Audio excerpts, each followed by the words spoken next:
Bonjour Félix. Bonjour Fabienne.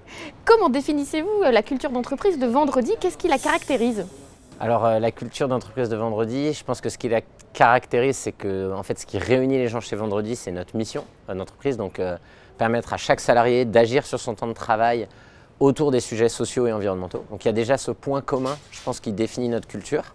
Et ensuite, on est un projet assez jeune, qui évolue rapidement, même si on a maintenant presque 8 ans. Pour donner cet exemple d'évolution rapide, on était une trentaine il y a un peu moins de 2 ans, 1 an et demi, et maintenant on est une cinquantaine, plus de 50.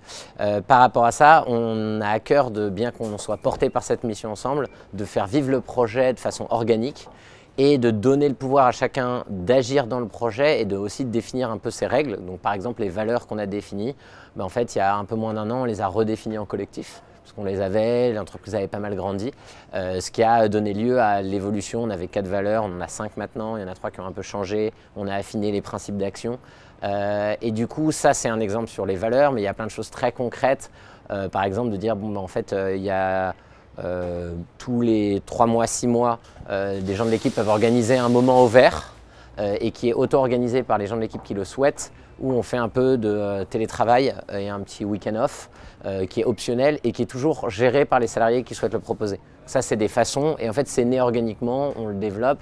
Évidemment, faites la direction, définir un budget, des choses comme ça, mais sur la base de ce que veulent faire les gens. Et c'est un exemple très simple de quelque chose qui n'existait pas avant, qui naît, qui apparaît.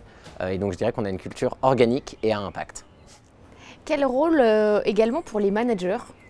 Ouais, alors ça c'est une super question. Je pense que les managers ils ont un rôle extrêmement clé à plusieurs niveaux.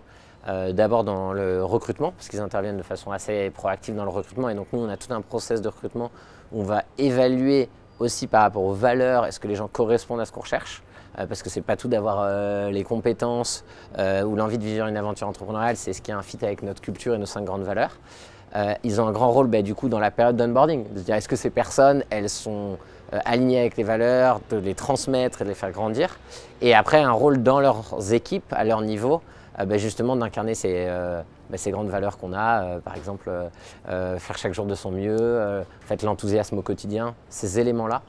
Et donc en fait comme ils sont un peu garants très de proximité de cette culture, et aussi ils ont un rôle de faire remonter quand les salariés ne partagent pas les choses, du coup d'avoir un rôle d'expression. Donc nous on a eu beaucoup de choses par rapport à notre slogan, par rapport à, et ils sont très importants à cet égard-là, puisqu'ils ont aussi le rôle de montrer l'exemple.